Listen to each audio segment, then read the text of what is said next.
Crime scene Gandhi colony में मनोज गुप्ता का घर था। नजारा भयंकर था। यह जुर्म 14 मार्च 2017 की सुबह सुबह रिपोर्ट हुआ। हमें बताया गया कि घर की छत पर लाशें बिछी हुई हैं।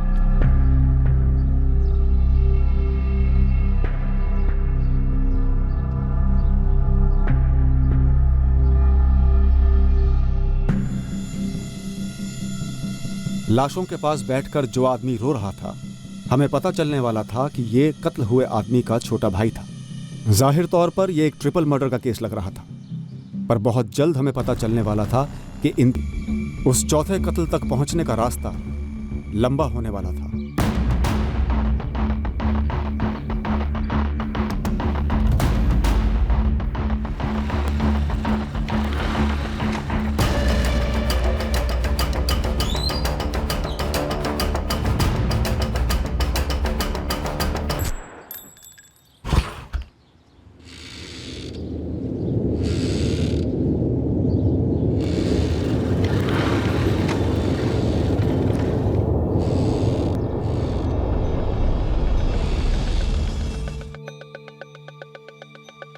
इंस्पेक्टर सत्येन चौधरी, आप पर पहला चार्ज ये है कि आपने मानव अधिकार समिति द्वारा भेजे गए आपके खिलाफ दर्जनों शिकायतों का एक भी जवाब नहीं दिया है। चार्ज नंबर 2, राजनीतिक रैली के दौरान बंदोबस्त ड्यूटी पर लापरवाही।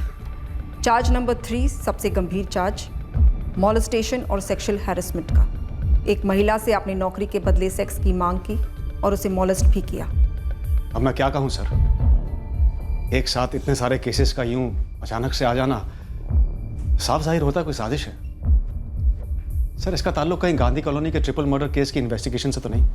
साफ साफ बोलो सत्येन, मुझ पर उंगली उठा रहे हो? नहीं सर, मैं सिर्फ पूछ रहा हूं। चार्जेस तुम्हारे खिलाफ है, तुम्हें ज्यादा मालूम होना चाहिए। चार्जेस बेबुनियाद हैं सर। बेबुनियाद नहीं है।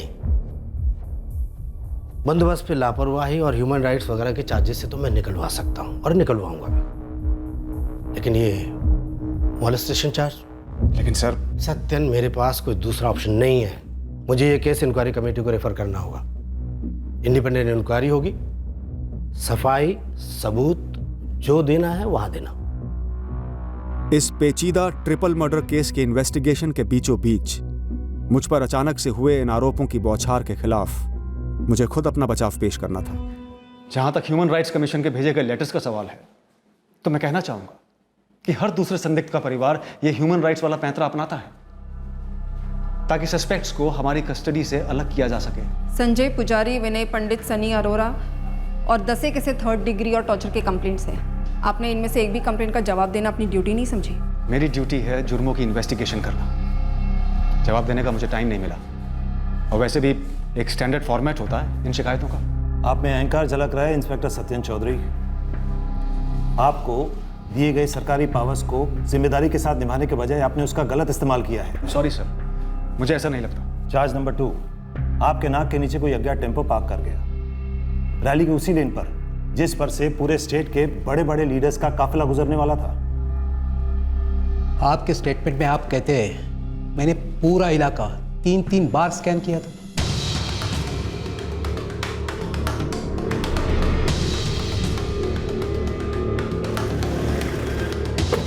ये टेम्पो है सर। कैसे पहुंचा यहाँ पे? मुझे नहीं पता सर, यहाँ कैसे आया। अंदर चेक किया? खाली है सर। Okay, copy. सर, मंत्री जी का काफिला एयरपोर्ट से रवाना हो चुका है। 10 मिनट में यहाँ से गुजरेगा। जल्दी से टेम्पो को एक तरफ धकेलते हैं।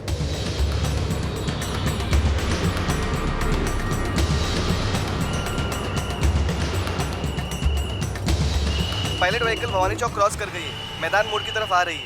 टेम्पो वहां कैसे पहुंचा सर, किसी को कुछ पता नहीं है, लेकिन एक बात तय है कि हमने उसकी वजह से रैली या कॉन्वॉय में कोई भी अड़चन नहीं आने दी। पर आपने 3 बार स्कैन किया था अपना इलाका।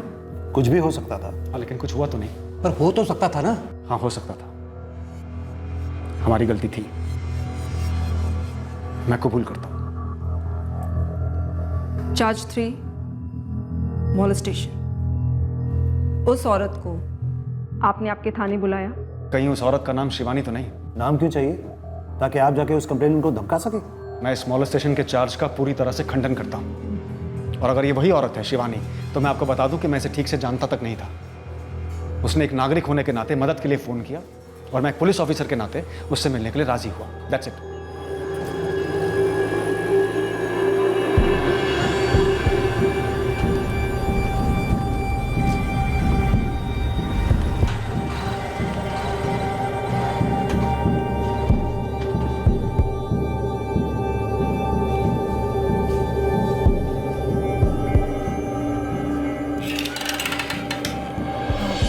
May I come in, sir?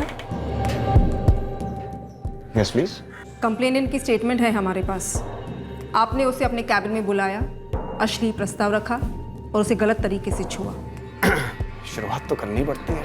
आप बातें किए जा रहे थे, वो अनकंफर्टेबल हो रही थी, फिर भी आप रुके नहीं और उसके बाद गलत तरीके से उसे छुआ, जबकि उसने साफ साफ अंदेशा दे दिया था कि वो आपकी हरकतों से बिल्कुल सहमत नहीं है। आपने अपनी पोस्ट का गलत इस्तेमाल किया इंस्पेक्टर। उस औरत को नौकरी दिलाने का लालच देकर उसके सामने शर्तें रखी। उस औरत के शब्दों में उससे सेक्सुअल फेवर मांगा। आप मुझे शहर के बाहर मिलिए, कोई अच्छी सी जगह फिक्स कर दूंगा, उसके बाद आराम से बैठकर सारी बातें करेंगे।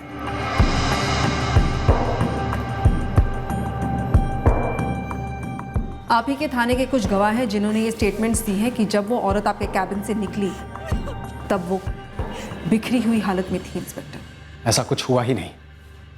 मेरे आज तक के सर्विस रिकॉर्ड में मेरे खिलाफ कभी कोई ऐसी कंप्लेंट दर्ज नहीं हुई है। हर चीज़ का फर्स्ट टाइम होता है। शायद आपके लिए फर्स्ट टाइम ना हो, लेकिन किसी औरत का आपके खिलाफ कंप्लेंट करना फर्स्ट टाइम हुआ है। और मतलब क्या है आपका? वो औरत किसी खुफिया मकसद से ऐसा कर रही है? पूरी संभावना है। क्यों संभावना है? एक्सप्लेन कीजिए। देखिए, मैं उसकी कंप्लेंट की तहकीकात नहीं कर रहा हूँ। संभावना क्यों है मैं नहीं बता सकता। हाँ, इतना जरूर बता सकता हूँ कि ये खुफिया मकसद सिर्फ उस औरत का नहीं है। मतलब कोई आपको टारगेट कर रहा है? जी। कौन कर रहा है? अब क्यों?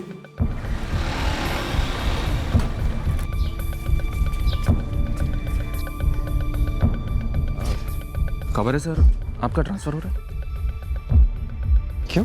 चार्जेस बहुत गंभीर है सत्यन, खासकर मॉलेस्टेशन वाला चार्ज। रक्षक भक्षक नहीं बन सकता। मुझे टारगेट किया जा रहा है सर। कौन कर रहा है तुम्हें टारगेट? वो अभी मुझे मालूम नहीं है सर, लेकिन कुछ तो है। सत्यन, तुम्हारे ट्रांसफर ऑर्डर्स तो डिस्पैच हो चुके हैं, पर चार्जेस खारिज नहीं हुए। इंक्वायरी तो फेस करनी होगी।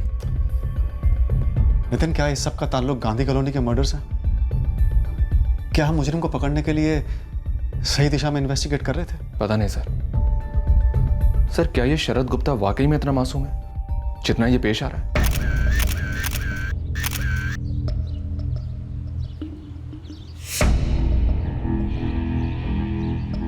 शरद, तुम्हारे घर की छत पर तुम्हारे भैया भाभी और भतीजी को मार दिया गया। कोई आइडिया है किसने किया ये सब?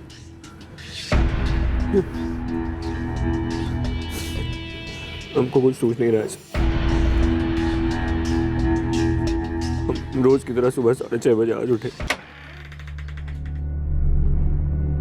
हर रोज भाभी पहले सुबह उठकर चाय बनाती थी सबके लिए, पर जब आज हम चाय के लिए किचन में गए तो ना ही तो भाभी वहां पे थी और ना ही चाय बनी थी। अब हमको लगा कि शायद दूध फट गया होगा या खत्म हो गया होगा तो लेने गई हैं, लेकिन जब हम बाहर जाके देखा तो दरवाज़ा अंदर से बंद था, तो सोचा कि शायद सो रही होंगी। कल मनोज भैया का बर्थडे था सर, हमको लगा कि लेट सोए होंगे। तुम्हारी अपनी माँ से कोई बात नहीं हुई? सर, मम्मी कमरे में ही रहती है, वो ठीक से चल फिर नहीं सकती, पर हम गए थे उनसे पूछने उनके कमरे में। माँ, भाभी अभी तक नीचे नहीं आई है या आकर वापस चली गई छत पर? पता नहीं बेटा, हमको तो चाय नहीं दी अब तक। चलिए हम देखते हैं। तो हमको लगा कि एक बार छत पर जाकर देखा। इतने सालों में भाभी ने चाय के लिए कभी लेट नहीं किया सर।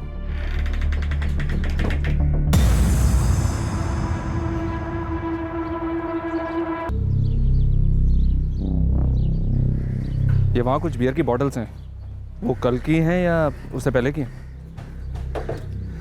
कल की होंगी शायद सर।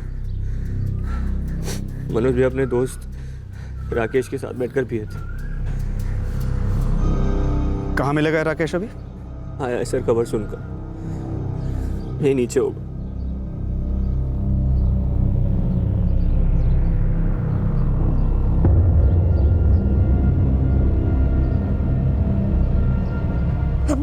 कुछ नहीं सुने बेटा। माँ जी, छत पे 3-3 लोगों के गले काटे गए। आपने आवाज कैसे नहीं सुनी? रात को ठीक से सोते तक नहीं, उठते रहते। कोई आवाज हुई होती तो जरूर सुनते। शरद का आवाज लगाते कि देख बेटा क्या शोर हो रहा है। हम शाम के 7:30 बजे के लगभग यहाँ पे आए थे बियर लेके, मनोज का बर्थडे मनाने। अब मनोज भी उसी वक्त लौटा था। अब इसके बाद हम सब लोग मिलके केक एक काटे।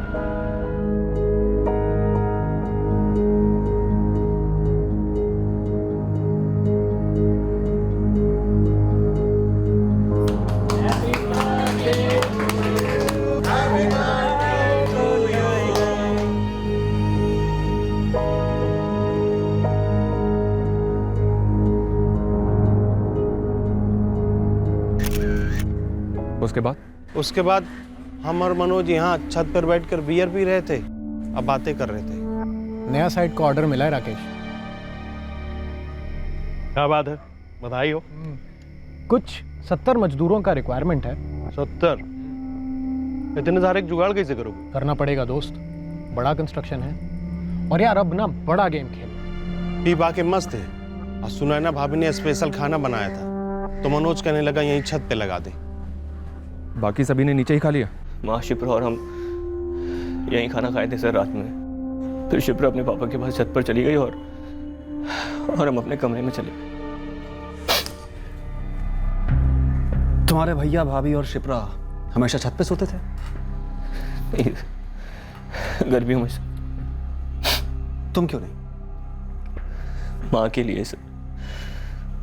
उन्हें कभी भी जरूरत पड़ जाती है तो वो हमें आवाज लगा देती। ये राकेश क्या 10 बजे घर से निकला? हम देखे नहीं सर, हम सो रहे थे उस वक्त। 10 बजे निकले थे हम यहाँ से। शरद ने हमें बताया कि सुबह दरवाजा उसने अंदर से बंद देखा। तो तुम जब निकले तो दरवाजे पर कौन आया था? मेरा मतलब कुंडी अंदर से किसने बंद की थी? ऊपर शिप्रा सो गई थी, अब मनोज बिस्तर लगा रहा था, तो हमको नीचे छोड़ने सुनैना भाभी आई थी। अरे बर्थडे बॉय रहने दीजिए, हम आके करते हैं ये सब। अरे नहीं, हम कर लेंगे ना। मनोज चलो हम निकलते हैं, कल मिलेंगे। हाँ ठीक है, गुड नाइट। सुने ना, तुम जाके दरवाजा बंद कर दो, तुम्हारा नीचे वैसे भी कितना सारा काम बाकी है।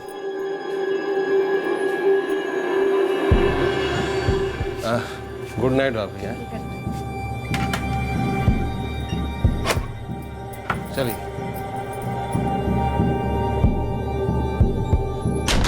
शरद 3-3 मर्डर हुए छत पर, एक भी आवाज नहीं हुई। सर ये तो हमें समझ में नहीं आ रहा कि तीनों में से किसी ने आवाज क्यों नहीं की। हमको कैसे कुछ पता नहीं चला सर।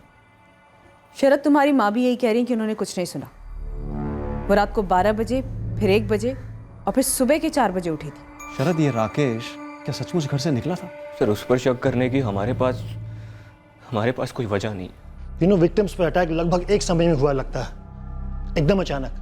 विक्टिम्स को तो अपने बचाव का कोई मौका ही नहीं मिला, स्ट्रगल के कोई निशान नहीं है। सुनैना के शरीर पे सेक्सुअल असॉल्ट की कोई साइन नहीं है। इनफैक्ट सुनैना और शिप्रा के गले की विंड पाइप कटी हुई है। एक समय पर एक आदमी एक ही आदमी का गला काट सकता है। 3-3 लोगों के गले कटना और किसी का शोर न करना, मतलब एक से ज्यादा हत्यारे थे। शायद, पर विक्टिम्स सुनैना और शिप्रा के गले सीधे काटे गए हैं। और मनोज के केस में तकिए पे मनोज के खून के निशान और उसके मुंह के सलाइवा के निशान भी, जो कि ये दर्शाते हैं कि इसे तकिए से इसके दम घोटने की कोशिश की गई है। मनोज के सर के नीचे का तकिया जू का तू था। इसका मतलब किसी बगल वाले तकिए का इस्तेमाल किया गया होगा। उसके बाद मनोज का गला भी काटा गया। उसके ब्लड स्ट्रीम में अल्कोहल पाया गया। हाँ, बर्थडे था, दोस्त के साथ बियर पी थी। ये बच्ची शिप्रा, इसका मुंह माँ बाप के ऑपोजिट डायरेक्शन में पाया गया। बीच में उठ गई होगी, इसके पहले कि चिल्लाती उसका गला काट दिया गया, इसलिए वो पेरेंट्स के अपोजिट साइड में गिर गई होगी। तीनों की मौत की टाइमिंग सेम थी, रात के 12:30 बजे से 1:30 के बीच में। पर किसी ने कोई आवाज नहीं की, या शायद आवाज हुई पर किसी ने सुना नहीं, या शायद किसी ने सुना पर उसे चुप करा दिया गया।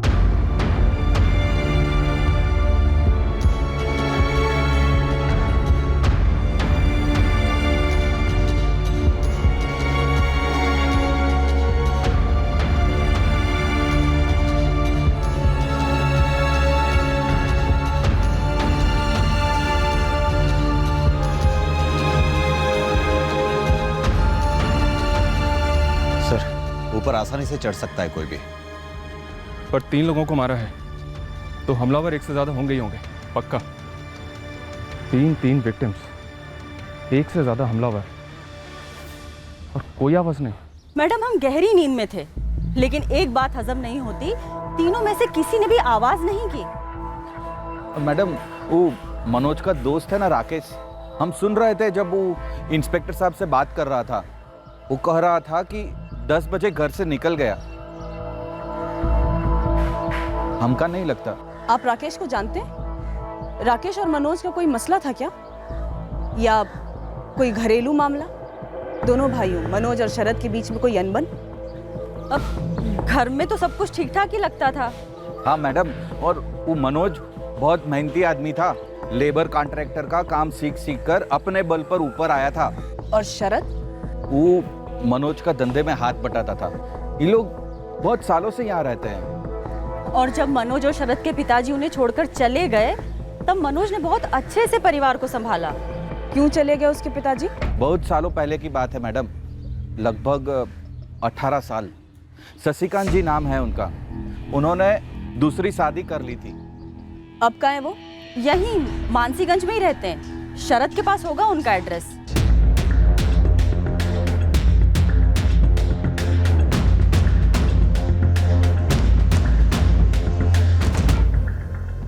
जब हम कह रहे 10 बजे हम निकल गए थे, तो दोबारा से पूछ रहे हैं, क्या मतलब है सर? छुरा कहाँ छुपा है राकेश? हमने बहुत तलाशी ली, मिला नहीं। तुम भी तो रात भर मनोज के घर पे थे ना? सुबह कितने बजे निकले वहां से? आप जाके हमारे घर वालों से जाके पूछ लीजिए कि हम कितने बजे जाके सो गए थे। वो तो हम पूछेंगे ही। तुम सिर्फ इतना बताओ कि तुमने मनोज, सुनैना और शिप्रा को क्यों मारा? अरे हमने नहीं मारा उन्हें सर। मनोज हमारा दोस्त था, 10 साल से हमारा उसका दोस्ती था। हम उसको मजदूर ला के देते थे, वो हमको कमीशन देता था। सुनैना के साथ कोई चक्कर? छी है, क्या बात कर रहे हैं सर? आवाज क्यों नहीं सुनी मतलब? अब इसका क्या जवाब दें हम आपको? शरद, तुमने कहा कि मेन डोर अंदर से बंद था, तो जाहिर सी बात है हमलावर बाहर से ही छत पर आए होंगे, है ना? सर हमको कैसे पता हो? क्या किसी ने घर का दरवाजा खोलकर उन्हें अंदर लिया? हमको कैसे पता होगा सर? राकेश घर पर ही था ना? हाँ, हमने उसको भैया के साथ बियर लेकर छत पर जाते हुए देखा था। उसके बाद क्या हुआ हम नहीं जानते। शरद? तुम नहीं तो सिर्फ शरद ये कर सकता है। शरद और मनोज की कोई अनबन थी? जहां तक हमें पता है नहीं थी। तुम्हारी और शरद की कोई साठ गांठ थी? अरे ऐसा कुछ भी नहीं था सर। कुछ तो था, जो उस घर की छत पर हुआ था, जिसका उस घर से ताल्लुक था। क्या माजरा था? हाँ, हमारा आधा परिवार खत्म हो गया है और आप हम पर शक करे जा रहे हैं। कातिल को पता था कि तीनों छत पर सोते हैं। अब ये बात या तो सिर्फ तुम्हें पता है या राकेश को पता है। हमने आपसे कहा मैं राकेश पर शक नहीं है। तो फिर कौन हो सकता है जिसकी मनोज, उसकी पत्नी और उसकी छोटी सी बच्ची से इतनी भयंकर दुश्मनी थी? हमको सच में कुछ नहीं मालूम है सर। पापा के छोड़ के जाने के बाद हम दोनों भाइयों ने माँ को संभाला। इतनी मेहनत से उन्होंने ये सब कारोबार खड़ा किया था। क्या कुछ नहीं सिखाया उन्होंने हमें, एक हमें नई दिशा दी उन्होंने। और आप हम पर ही शक किए जा रहे हैं बार बार। हमको क्या मिलेगा सर उनका कत्ल कर कर? देखिए माँ जी, अब डरिए मत, बेझिझक बोलिए। क्या आपको किसी ने कुछ कहने से मना किया है या धमकाया है? शरद ने कोई कसम दी है? मनोज, सुनैना और शिप्रा, इन तीनों के सो जाने के बाद क्या शरद रात को उठा था? वो छत पे गया था? आपने कुछ ऐसा देखा या फिर कुछ भी सुना? क्या राकेश रात को वाकई निकला था घर से?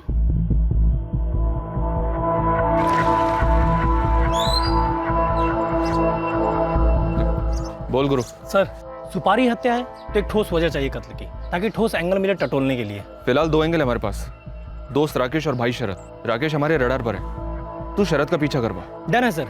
देखिए मनोज बिल्डिंग लाइन में लेबर कॉन्ट्रैक्टर था, कहीं वहीं से कुछ हुआ हो तो? हम उसके ऑफिस जा रहे हैं पता करने के लिए। एक बार मनोज की वाइफ सुनैना के मायके वालों से बात कीजिए ना, शायद उसने कभी अपने माँ बाप से कोई जिक्र किया हो। शशिकांत जी, अपनी पत्नी राधिका और दोनों बेटे मनोज और शरद को 18 साल पहले छोड़ के चले गए थे आप, क्यों? सर, राधिका और हम एक दूसरे के लिए बने ही नहीं थे। एक वक्त आया जब लगा कि बस बहुत हो गया और हम एक दूसरे से अलग हो गए। पर ऐसा नहीं था कि अपनी जिम्मेदारियों से अलग हुए थे। अपने दोनों बेटों के पढ़ाई लिखाई के लिए टाइम टू टाइम पैसे भेजा करते थे। कोई मनोज और उसके परिवार को क्यों खत्म करना चाहेगा?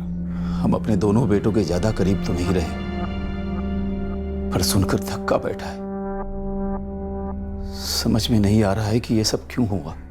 जितना हम देखे सुने हैं, दोनों भाइयों के बीच बहुत ही प्रेम था, दोस्ती थी समझिए, और वो रिश्ता हमारे जाने के कारण और भी ज्यादा मजबूत हुआ था।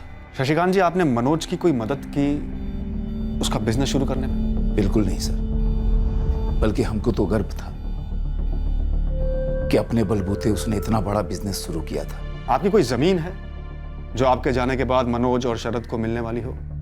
जी नहीं। आप दोनों के अपने बच्चे हैं? जी हाँ, हमारा एक बेटा है बंटी, पर वो मनोज और शरद से कभी मिला ही नहीं, एक दूसरे की शक्ल तक नहीं देखी है। क्या करता है आपका बेटा? जी वो हायर सेकेंडरी में है।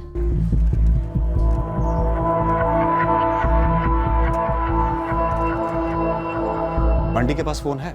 हाँ है। क्यों? हमारे बेटे को इसमें क्यों घसीट रहे हैं? हम बता चुके हैं, हमारा इस मामले से दूर दूर तक कोई वास्ता नहीं है। किरण जी, मैं ब्लेम नहीं कर रहा हूं, कोई आरोप नहीं लगा रहा हूं, मैंने सिर्फ पूछा। इतने सालों में मनोज भाई का किसी से कोई पंगा नहीं हुआ। सोना थे वो आदमी सोना। आप चाहें तो किसी से भी पूछ सकते हैं। तो क्या राजदीप पंगा दोनों भाइयों के बीच में था? अरे नहीं मैडम, काम के वक्त तो ऐसा कभी नहीं दिखा, बल्कि शरद तो मनोज भाई की चुपचाप सुनता था। चुपचाप माने वो बड़े थे और सारा धंधा उन्होंने ही सेट किया था। अच्छा, ये मजदूरों के सप्लाई में तो काफी कंपटीशन होता है। अरे पूछिए मत मैडम, बहुत झिकझिक। मैं पूछ रही हूँ, इस लाइन में जहाँ इतना कंपटीशन होता है, किसी से कोई पंगा ना होना ये सोचना थोड़ा मुश्किल लगता है। तो क्या किसी पार्टी से या किसी मजदूर से कभी कोई पंगा हुआ होगा, मनोज का या फिर शरद का? वही तो खासियत थी मनोज भाई की, सारा हिसाब किताब लेन देन एकदम क्लीन। कुछ तो कारण होना चाहिए। मनोज से कोई नाराज था क्या? समझ ही नहीं आ रहा है मैडम, वो भी देखिए ना, बर्थडे वाले दिन ही।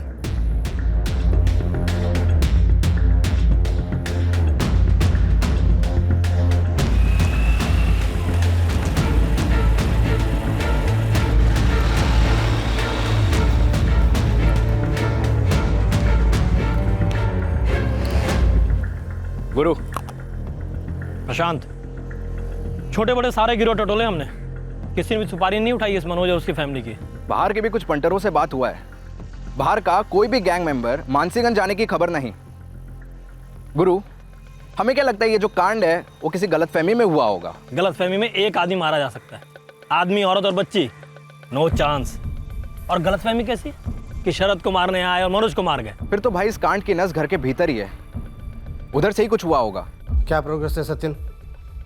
ये न्यूज़ फ्रंट पेज से कब हटेगी? कोशिश चल रही है सर, मोटिव हाथ नहीं लग रहा है। ये लूट और मर्डर वाला एंगल रूल आउट कर रखा है तुमने? सर 3 मर्डर हुए हैं और एक भी पैसा नहीं लूटा गया, एंगल वहीं फेल होता है सर। ये औरत सुने ना, उसका कोई लव अफेयर तलाशो। मेरी फीलिंग ये है कि कोई बाहर से नहीं आया। छत पे जाने का सबसे सेफ और खामोश तरीका है घर के अंदर की सीढ़ियां। इन सीढ़ियों को फॉलो करो सत्यन, तुम्हें सच तक पहुंचाएंगी। तुम्हारी अपनी माँ से कोई बात नहीं हुई? सर मम्मी कमरे में रहती है, वो ठीक से चल फिर नहीं सकती। अब हमको लगा कि एक बार छत पर जाकर देखा। इतने सालों में भाभी ने चाय के लिए कभी लेट नहीं किया सर।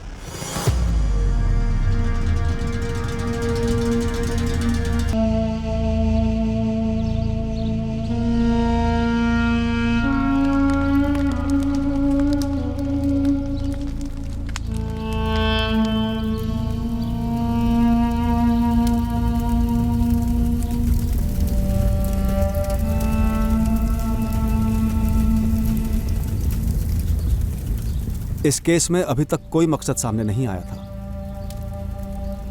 कुछ तो ऐसा जरूर था जो हमें बताया नहीं गया था या हमसे पूछना रह गया था।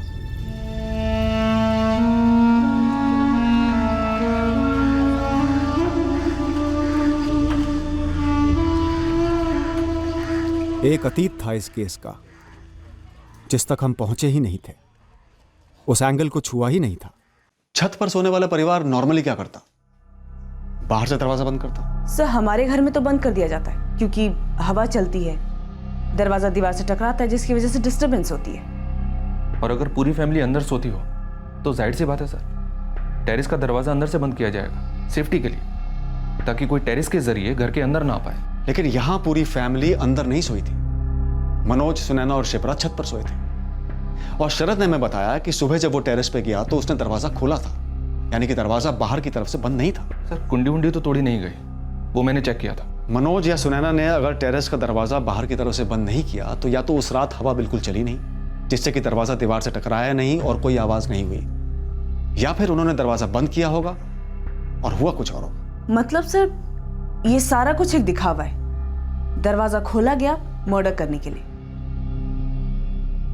लगता है सर टारगेट सिर्फ मनोज रहा होगा। हो सकता है कि प्लान ये था सर कि इसे एक ऐसा मर्डर दिखाया जाए जैसे इसमें कुछ और भी शामिल है, पर उतने में ही बच्ची उड़ गई होगी। और सुनैना को क्यों मार दिया गया होगा? सब शायद दरवाजा सुनैना ने खोला होगा, शायद सुनैना इस साजिश में शामिल थी। बीच में बच्ची जग गई, जिसकी वजह से हमलावरों ने कोलैटरली माँ और बेटी दोनों को मार डाला ताकि गवाह ना बचे। अगर हम इस थ्योरी से आगे बढ़े तो सुनैना ने दरवाजा या तो राकेश के लिए खोला होगा, जो घर में ही कहीं छुपा बैठा होगा,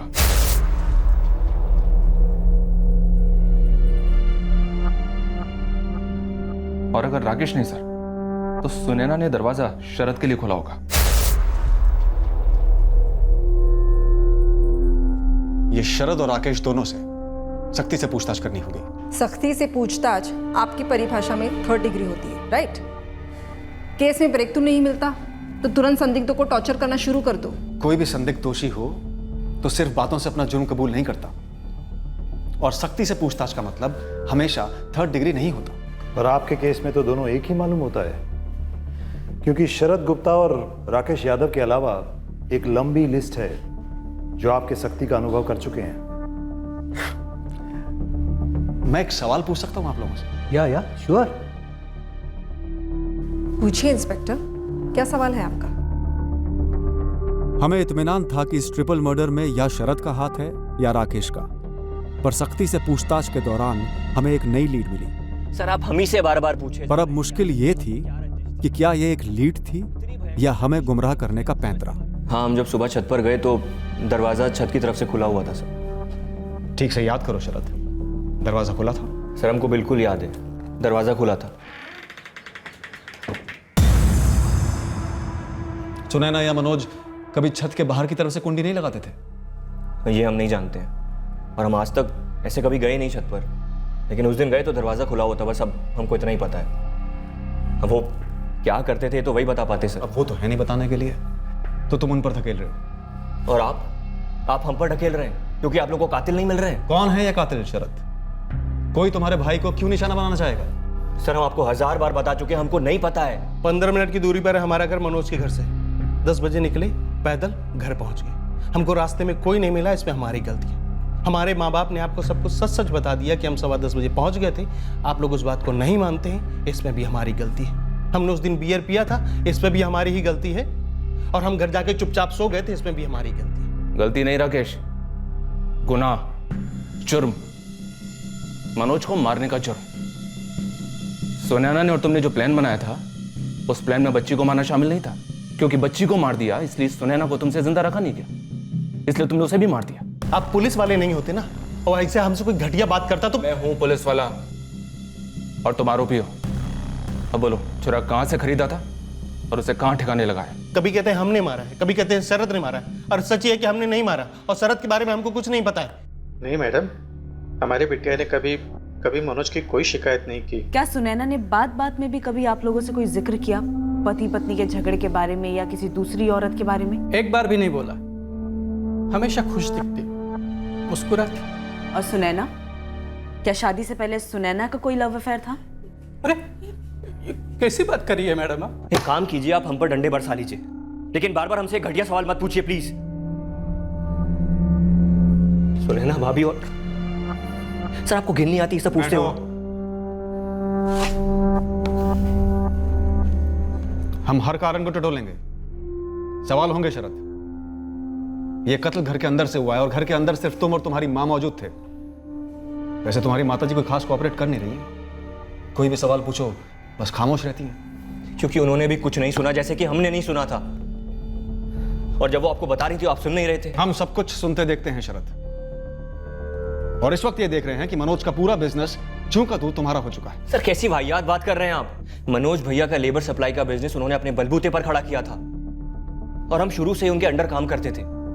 जो भी वो प्यार से देते थे हम ले लेते थे खुशी खुशी। और रही बात उनके प्रॉपर्टी के बिजनेस की, उसमें वो हमें कोई काम नहीं कराते थे, लेकिन उसमें से भी हमें वो हिस्सा दिया करते थे। इतना प्यार था हम दोनों के बीच में। प्रॉपर्टी का बिजनेस?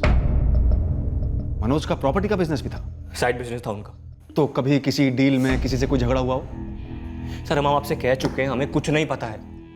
आप जाके उनके पार्टनर से पूछिए ना। साइड बिजनेस में पार्टनर्स कौन है? बालकृष्ण शुक्ला और देव कुमार सरोज हैं। तो ये बालकृष्ण शुक्ला और देव कुमार सरोज ये कहाँ मिलेंगे? यहीं मानसीगंज में? सर रहते वो चौरीपुर में है, पर मानसीगंज में आते जाते रहते हैं। इसके ज़्यादा हमें नहीं पता। राकेश को काफ़ी हिट दी सर, पर ये अपने स्टेटमेंट से टस से मस नहीं हो रहा है। और सर सुनैना के पेरेंट्स से भी कुछ नहीं मिला। कहते हैं आदर्श पति पत्नी थे दोनों। सभी के फोन रिकॉर्ड से कुछ नहीं मिल रहा सर। सुनैना और मनोज, इन दोनों के बाहर किसी और के साथ अफेयर के आसार भी नजर नहीं आ रहे। और सर शरद और राकेश, इन दोनों के कभी भी किसी भी क्रिमिनल गैंग से कोई भी कनेक्शन नहीं रहा है। मनोज के पिता शशिकांत जी, उनका बेटा Bunty? Clean sir. Sorry sir, मेरी तरफ से भी जीरो है। हिस्ट्री शीटर में से कुछ नहीं है, जेलों से भी कोई खबर नहीं है, और ना ही सामने कोई मोटिव दिख रहा मर्डर का। बालकृष्ण शुक्ला और देव कुमार सरोज मनोज के प्रॉपर्टी बिजनेस में पार्टनर्स, दोनों को हाजिर करो। और गुरु, इन दोनों का पूरा बैकग्राउंड और इनके इस पार्टनरशिप का सारा कच्चा चिट्ठा जल्द से जल्द चाहिए। कहीं इस प्रॉपर्टी बिजनेस में तो इन मर्डर्स का मोटिव नहीं छुपा है?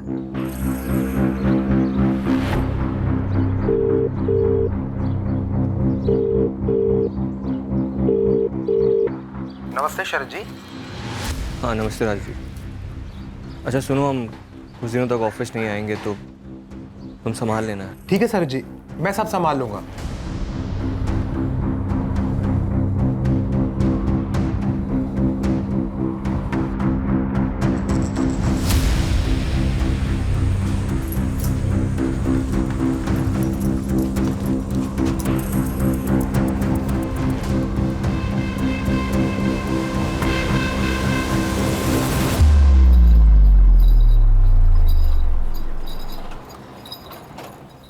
और चंदर, मेरे लिए क्या खबर लाया? वो दोनों बालकृष्ण शुक्ला और देव कुमार सरोज दोनों हाईवे स्पेशलिस्ट हैं। माने? वो दोनों हाईवे से लगकर छोटी छोटी ज़मीनें खरीदते हैं, फिर बड़ी बड़ी कंपनियों को उन्हें बड़े दामों पर बेचते हैं। और ऐसे ही किसी ज़मीन को लेकर मनोज और उनके बीच पंगा हुआ होगा। कुछ लोगों को कुरेदना पड़ेगा। जैसे ही कुछ पता चलता है आपका फ़ोन बजेगा। बात सही है सर। मनोज हमारा पार्टनर था, बहुत ही भला आदमी था, और उस भले आदमी का और उसकी पत्नी और उसकी बच्ची का कत्ल कर दिया गया। समझ भी नहीं आ रहा है कैसे।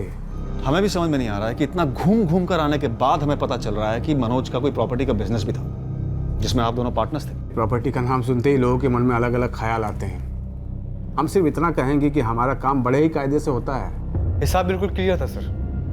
हम सब मिलकर पैसा लगाकर जमीन खरीदते, दाम बढ़ जाता तो बेच देते, लागत के हिसाब से बराबर का मुनाफा बढ़ता सब पार्टनर के बीच, सब खुश। तो फिर नाकुश कौन था? हमारा बिजनेस और पार्टनरशिप में तो कोई नहीं है साहब।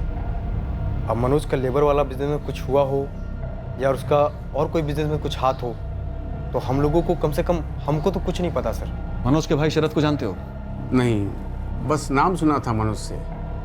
ऐसा है ना सर कि हमारे प्रॉपर्टी बिजनेस में उसकी छोटी सी लागत थी। उसका मेन बिजनेस तो लेबर सप्लाई का था, जिसमें हमने मदद भी की थी उसकी हमारे चौरीपुर वाले प्रोजेक्ट में। तभी मुलाकात हुई थी उससे। ठीक है, तो शरद को नहीं जानते, लेकिन कभी मनोज के मुंह से उसके और शरद के बीच हुए किसी झगड़े या अनबन का कोई जिक्र सुना हो? शरद के बारे में कोई भी बात जो याद है तुम्हें?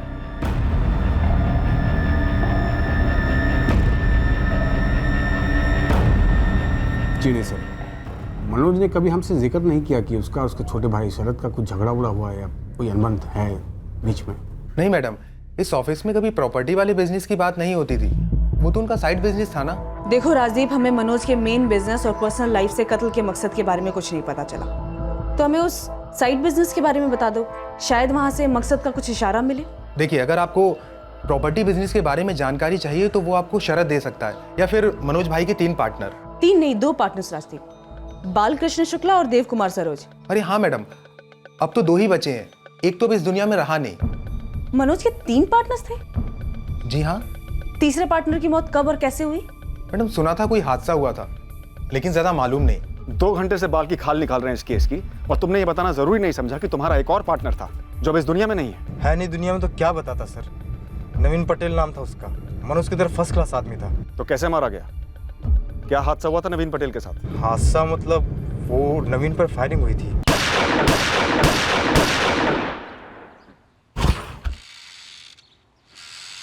मर्डर हुआ था तुम्हारे पार्टनर नवीन पटेल का, जैसे दूसरे पार्टनर मनोज गुप्ता का हुआ, और तुमने हमें बताना जरूरी नहीं समझा? दोनों के मर्डर में कोई लेना देना हो सकता था, ये बात हमको कैसे समझ में आता सर? समझ नहीं आता तो बताते, नहीं बताया मतलब छुपाया देव कुमार।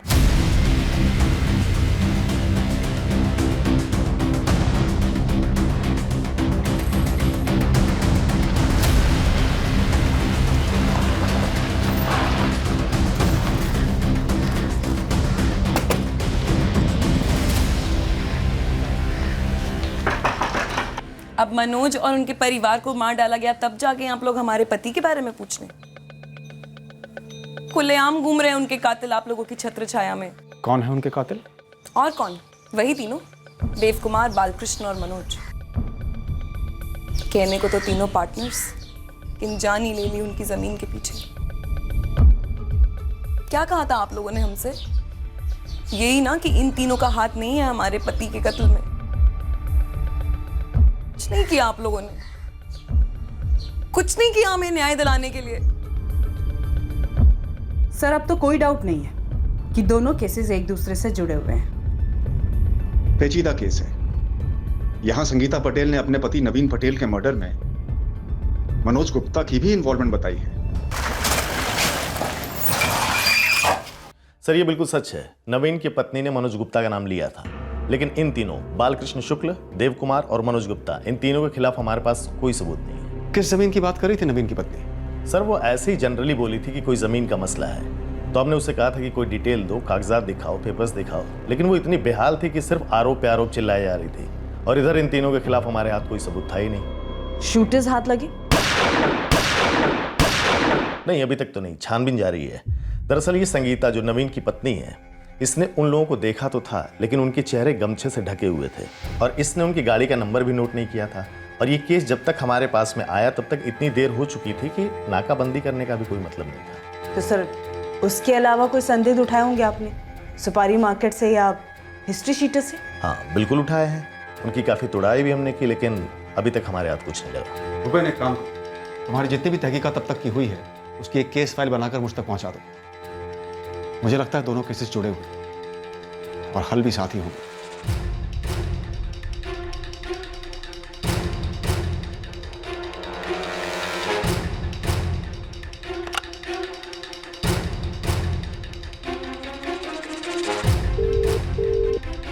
हेलो, हाँ पता नहीं कैसे, लेकिन इन लोगों को भनक तो लग गई है। नहीं, कुछ गणित कर रहे हैं ये लोग। वर्षा, ये बालकृष्ण और देव कुमार जब मनोज के बारे में बात कर रहे थे तो बहुत आराम से बोले जा रहे थे, ना कोई झिझक, डर नाम की चीज नहीं, चेहरे पे कोई शिकन नहीं। और सर नवीन के मर्डर के बारे में भी बताना मिस कर गए। इतनी अहम बात नहीं बोली, अब इन्हें दोबारा बुलाकर सख्त पूछताछ करनी होगी। Yes sir. सर वो गुरु भी एक खबर लेकर आए, पर पता नहीं वो इस केस से कितना ताल्लुक रखती है। सर ये टिप ना नवीन पटेल मर्डर केस की है ना ट्रिपल मर्डर केस की। बोल तो गुरु। सर वो पार्टनर है ना बालकृष्ण शुक्ला। टिप क्या है गुरु? सर इस बालकृष्ण शुक्ला का 2 बाहुबलियों के साथ उठना बैठना है।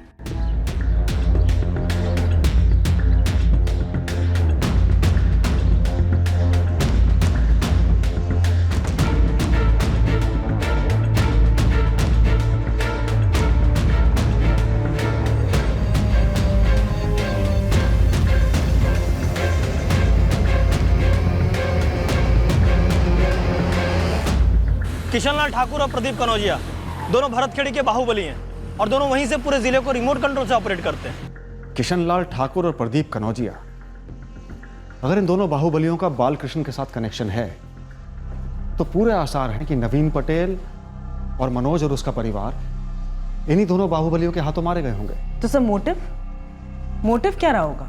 सर मुझे तो अभी भी लग रहा है कि इसमें मनोज के भाई शरद का ही हाथ है। शरद मनोज और उसकी बीवी बच्ची को मारे तो समझ में भी आता है, लेकिन नवीन पटेल को शरद क्यों मारेगा? Jain sir, Gandhi colony triple murder case कहां तक पहुंचा सत्यन?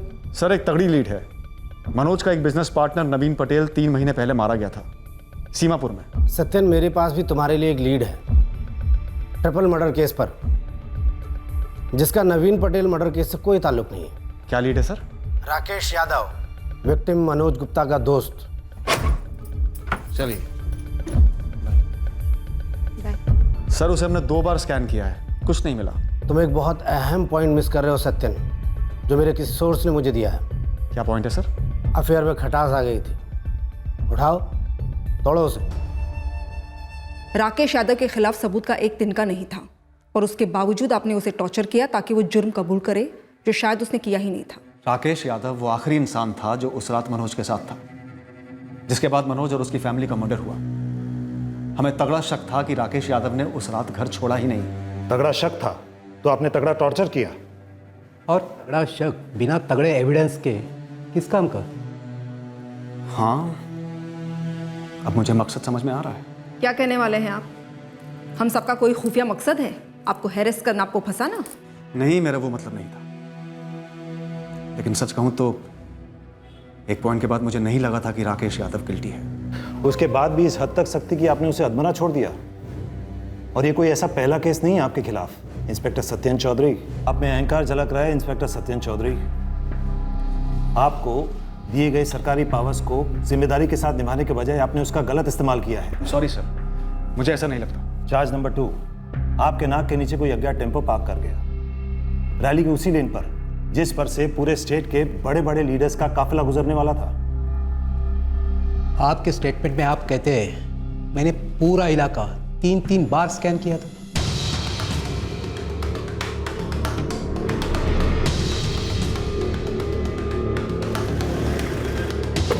ये टेम्पो है सर।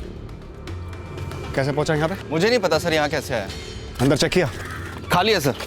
Okay, copy. सर, मंत्री जी का काफिला एयरपोर्ट से रवाना हो चुका है। 10 मिनट में यहाँ से गुजरेगा। जल्दी से टेम्पो को एक तरफ धकेलते हैं।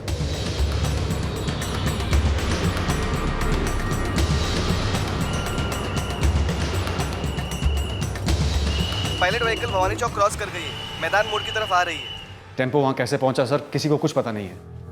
लेकिन एक बात तय है कि हमने उसकी वजह से रैली या कॉन्वॉय में कोई भी अड़चन नहीं आने दी। पर आपने 3-3 बार स्कैन किया था अपना इलाका।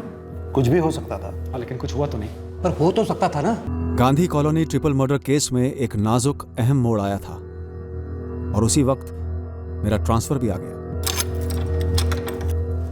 मुझे साफ दिख रहा था कि हमारी इन्वेस्टिगेशन ने किसी बड़ी ताकत की दुखती रग पर उंगली रख दी थी। ये घड़ी जब मैं जा रहा हूं उस दुखती रग के छिड़ने के बाद आई है। मेरे उस फैसले के बाद आई है जब मैं राकेश यादव की पूछताछ के परे गया और इस केस की गहराइयों को खंगालने लगा। नितिन, तुम राकेश को उठा लो, थोड़ी और हीट दो। सीनियर साहब को टिप मिली है कि राकेश ही इस ट्रिपल मर्डर के पीछे है। वर्षा, तुम गुरु से कहो कि शरद के पीछे पड़ जाए और ये बालकृष्ण शुक्ला और देव कुमार सरोज, इनको दोबारा क्वेश्चनिंग के लिए हाजिर करो। जी सर। मैं इन दोनों बाहुबली किशनलाल ठाकुर और प्रदीप कनौजिया को टटोलता हूं, जो बालकृष्ण को बैकिंग देते हैं। देखते हैं क्या बैकिंग रही है इनकी।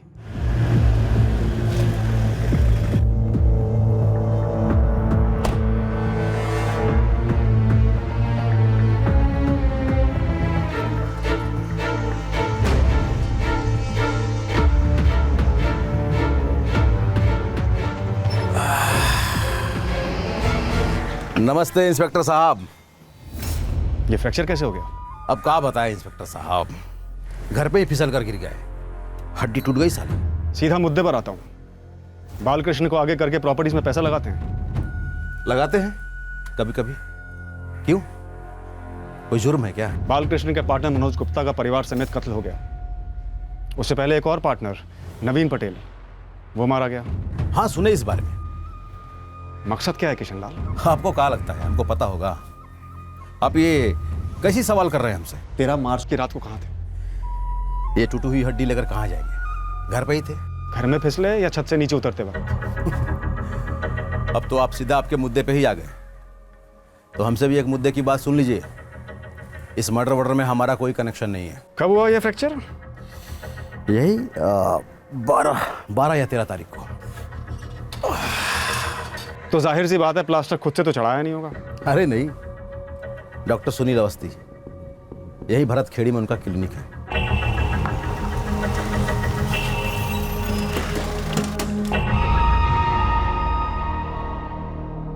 अभी मिनिमम 2 हफ्ते और जाएंगे हड्डियां जुड़ने में, और फिर 2 हफ्ते फिजियोथेरेपी। 13 मार्च की रात को यानी कि 14 मार्च की सुबह यही नजदीक मानसीगंज में ट्रिपल मर्डर्स हुए।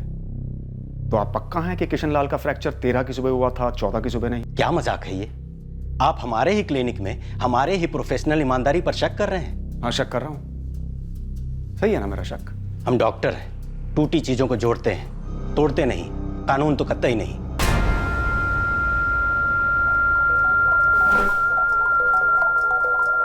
नमस्ते। ये Gandhi colony triple murder case के बारे में हमसे क्या बात करनी है आपने? सिर्फ ट्रिपल मर्डर केस के बारे में नहीं, नवीन पटेल मर्डर केस के बारे में भी बात करनी है। वो तो हम जानते तक नहीं थे। हाँ, थोड़ा बहुत जमीन पर पैसे लगाते किशनलाल के साथ। बालकिशन संभालता है सौदा। मुखौटा है आपका, और जिसे आप संभालना कह रहे हैं ना, उसे कानूनी भाषा में बेनामी होल्डिंग कहते हैं। कानूनी बात तो आप ही जाने साहब। हम ये जानना चाहते हैं प्रदीप कनौजिया कि तुम और किशनलाल किसके मुखौटे हो? किसका काला पैसा लगाते हो जमीनों पर?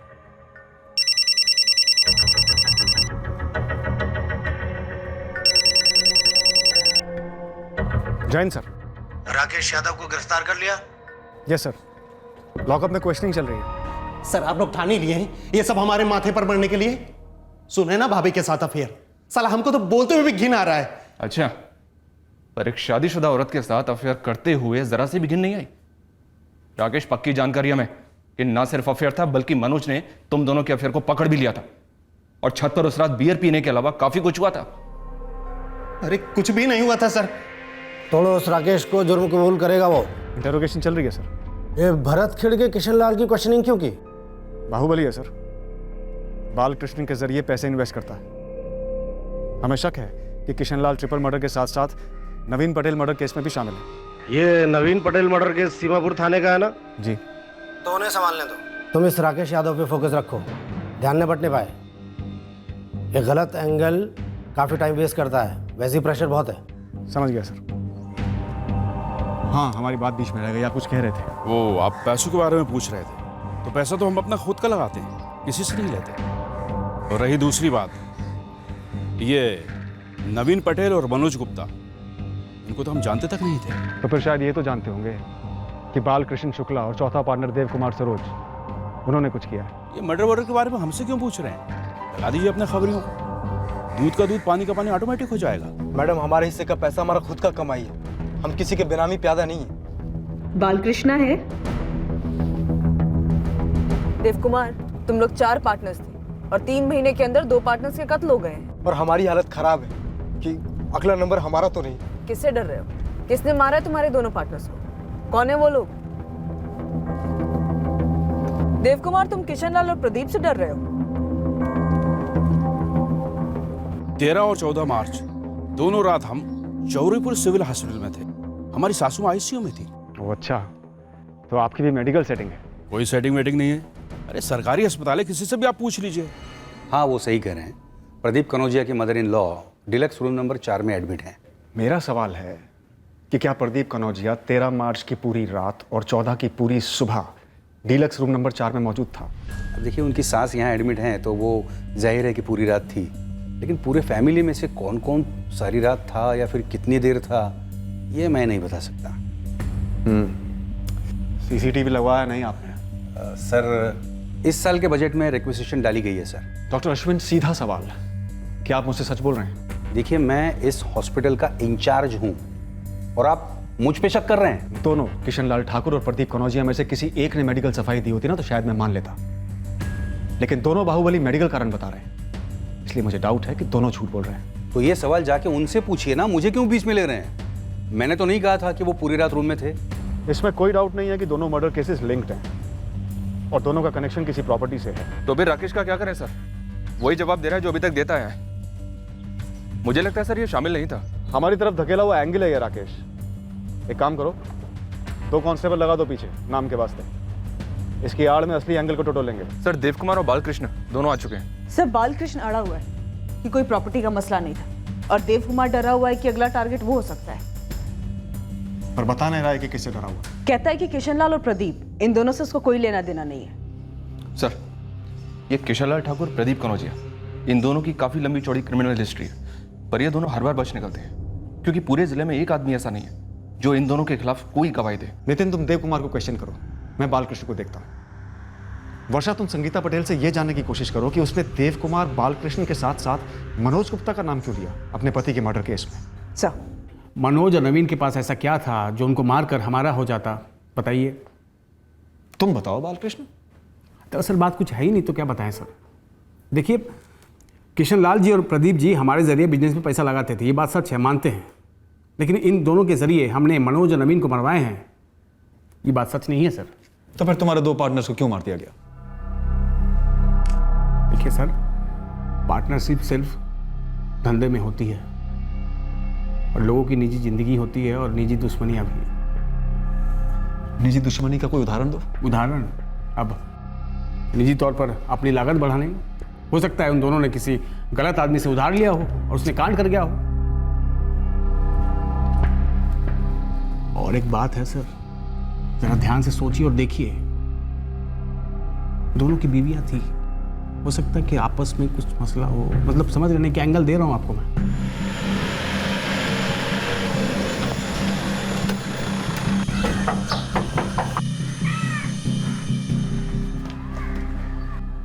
संगीता जी, बिजनेस को लेकर कोई मसला था क्या? हमारे पति काम की बात घर पर नहीं करते थे। तो फिर आपने उनके तीनों पार्टनर्स को नामजद क्यों किया? क्योंकि काम के अलावा उनकी किसी और से दुश्मनी हो ही नहीं सकती। बहुत ही शांत स्वभाव के थे वो।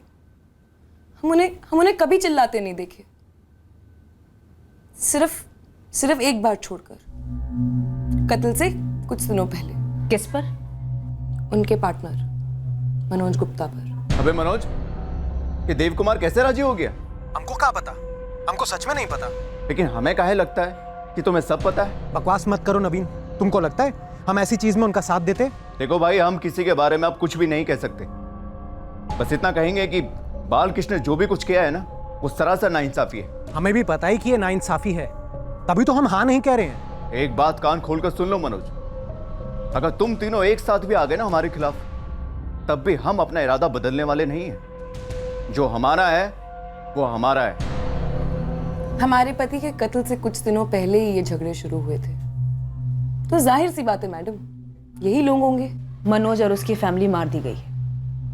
हमें ये लगता है कि ये दोनों केसेस एक दूसरे से जुड़े हुए हैं, तो हमें दोनों के कातिलों को पकड़ना है। तो आपके पति ने कुछ तो बोला होगा उसके बारे में।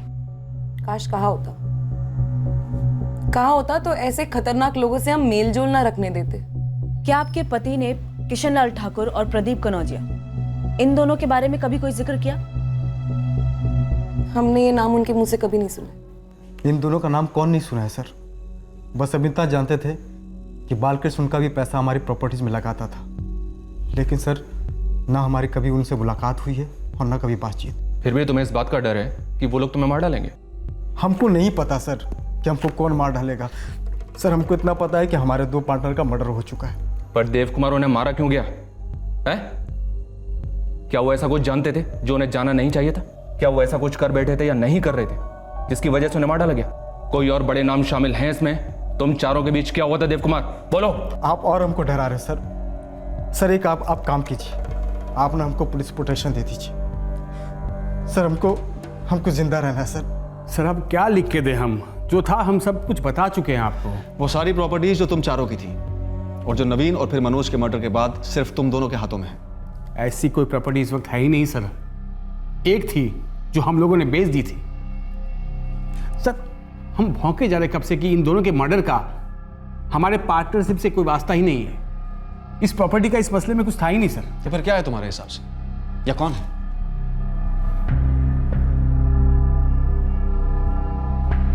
मनोज का भाई शरद।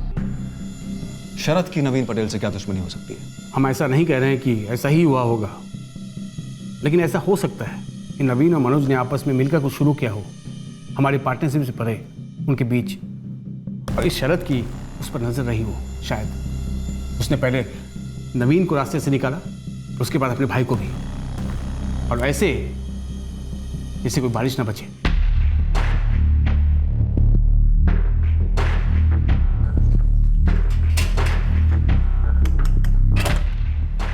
महेंद्र भाई, आप और शाम जो है दोनों खिसक लो। क्यों? राउंड अप में आपका नाम आना ही आना है। तुरंत अंडरग्राउंड जाने का वक्त है।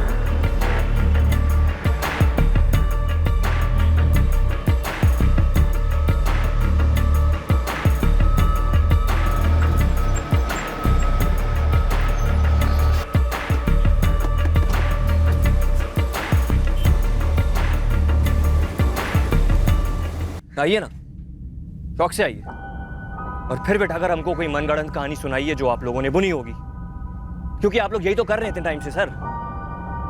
अभी तक आपने ऐसा कुछ नहीं किया है जिससे हमें उम्मीद हो कि आप हमारे भैया, भाभी और शिप्रा के कातिलों को पकड़ेंगे। ये सारी तहकीकात उसी के लिए हो रही है।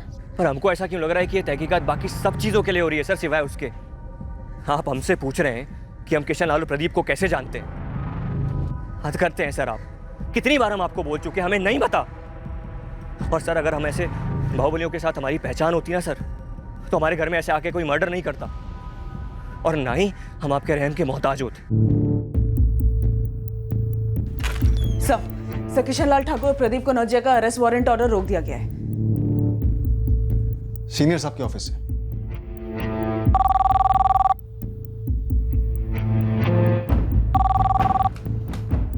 Hello Satyan, yes sir. I want you in my office right away. Yes sir. अब मुझे बुलाया। किस कारण से तुमने 2 अरेस्ट वारंट्स मंगवाए? सर, क्योंकि ये दोनों इस केस से जुड़े हैं। कोई सबूत है? शक है सर, और ऐसे 2 लोगों पर शक है जिनकी क्रिमिनल हिस्ट्री कई पन्नों तक जाती है। ये अरेस्ट डालते हैं लोगों को डरा धमका कर। ट्रिपल मर्डर केस में शक करने जैसा कोई सुराग मिला? सर, ट्रिपल मर्डर केस और नवीन पटेल केस आपस में जुड़े लगते हैं। सुराग सत्यन, सुराग। सर, चारों पार्टनर्स में से 2, मनोज और नवीन का मर्डर हुआ। तीसरा बालकृष्ण उन 2 बाहुबलियों का फ्रंट मैन है, और चौथा देव कुमार अब यह कहता है कि उसे अपनी ही जान का डर है। ये देव कुमार का डर और बालकृष्ण के कनेक्शंस अपने आप में काफी सुराग है सर। सत्यन, तुम्हारा एंगल ही नहीं, तुम्हारा इन्वेस्टिगेशन करने का तरीका भी गलत है। अरे भाई, विक्टिम के कितने भी कनेक्शन हो सकते हैं, क्या सबके लिए तुम अरेस्ट वारंट इशू कराओगे? लेकिन सर, बिना पूछताछ के किसी को क्लीन चिट नहीं दे सकते। तुम्हारी किशन लाल और प्रदीप से बात हुई?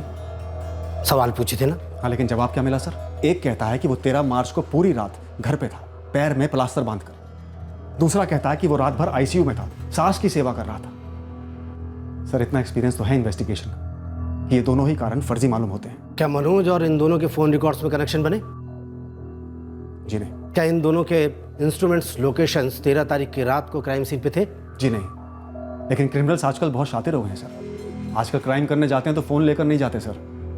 आप तो सब कुछ जानते ही हैं। इस वक्त मैं इतना जानता हूं कि मैंने तुम्हारी इन्वेस्टिगेशन पूरी बारीकी से फॉलो की है। फोन रिकॉर्ड्स, स्टेटमेंट, सब कुछ। और ये केस मेरे अंडर में आता है, और मैं ये नहीं चाहता कि मैं इस केस पर और काम करूं। आप चाहते हैं कि मैं इन्वेस्टिगेशन रोक दूं? ना, मैं कह रहा हूं कि इस केस को सही दिशा में इन्वेस्टिगेट करो। भटक रहे हो तुम। राकेश यादव इन्वॉल्व नहीं है सर। पहले से क्लीन चिट दे दी, किशन लाल और प्रदीप को मुजरिम बना दिया। वो शरद का क्या? मनोज का भाई शरद, वो तो रात भर घर पे था, टेरेस पे भी गया था, सुबह दरवाजा खुला था। इतने बड़े बड़े सुराग तुम्हारे सामने हो, तुम चेज ही नहीं कर पा रहे हो। सत्यन, इस शरद के पीछे पड़ जाओ। मैं कह रहा हूं इस केस की जड़ है।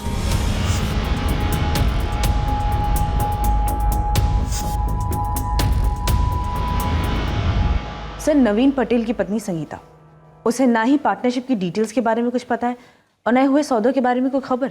शरद ने भी यही कहा सर कि उसके भाई मनोज ने इस प्रॉपर्टी बिजनेस की कोई भी डिटेल उसके साथ कभी शेयर नहीं की। सर, ये नहीं कहूँगा कि कोई कुछ जानता नहीं है, ऐसा है कि कोई कुछ बोल नहीं रहा है। मसला किसी प्रॉपर्टी से जुड़ा है। प्रॉपर्टी इस पार्टनरशिप से जुड़ी है, और एक पार्टनर 2 शातिर क्रिमिनल से जुड़ा है। इन दोनों को ये तगड़े एलिबाई देने वाले जो 2 डॉक्टर्स हैं, डॉक्टर सुनील और डॉक्टर अश्विन, इन्हें घेरे में लें, पूछें भाई क्या असलियत है किशन लाल के फ्रैक्चर की। घर के अंदर ही फिसल गए।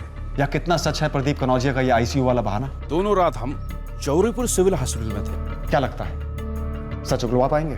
सर, ये दोनों देव कुमार और बालकृष्णा जब मुंह नहीं खोल रहे हैं तो ये डॉक्टर्स क्यों मुंह खोलेंगे?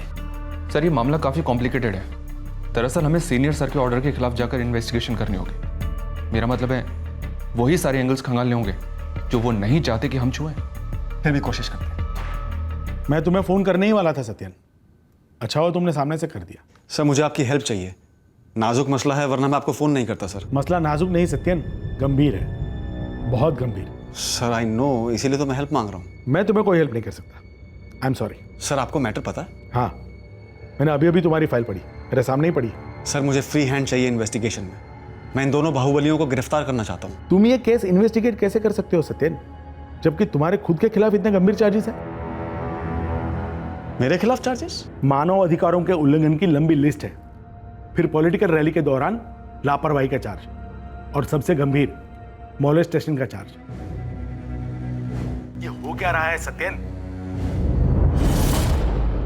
नई पोस्टिंग ज्वाइन कर रहा हूँ, मगर इंक्वायरी कमेटी को जवाब देने के लिए बीच बीच में आता रहूंगा। सीनियर साहब का फोन है सर कि हम शरद को दोबारा से इन्वेस्टिगेट करें, और शरद है कि हर 2-3 दिन में यहाँ आ जाता है केस में प्रोग्रेस पूछने के लिए। चक्रव्यूह है सर? शायद। अच्छा चलता हूँ। जय Hind sir. Triple murder case cold storage में चला गया। अब वो केस वहीं पड़ा रहने वाला था, और इलाके में आए दिन नए नए केस फाइल्स बनने वाले थे, और मैं अलग इलाके में अपने नए केसेस पर बिजी होने वाला था। मेरे खिलाफ इंक्वायरी भी लंबी चलने वाली थी, पेशी और सुनवाइयों का सिलसिला चलते रहने वाला था।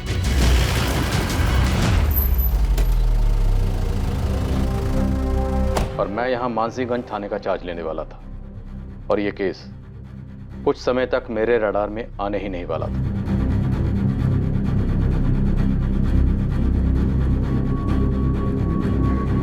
सर वो केस फाइल तो अभी भी धूल खा रही है, नए साहब के सामने गई नहीं अभी तक। हालांकि शरद गुप्ता 3 बार चक्कर काट चुका है सभी ऑफिसर्स के, सेम बात पूछता है कि इंसाफ कब मिलेगा। केस दबाया क्यों क्या, कोई अंदेशा है? सर डिटेल तो मुझे मालूम नहीं, लेकिन लगता है कि केस दबाने का दबाव ऊपर से आया है। ऊपर कहाँ से ये तो मालूम नहीं, पर अपने डिपार्टमेंट को ऑर्डर है कि बाहुबलियों को छुआ ना जाए। सर लगता है अंदर जाते जाते आपने किसी की दुखती रग दबा दी।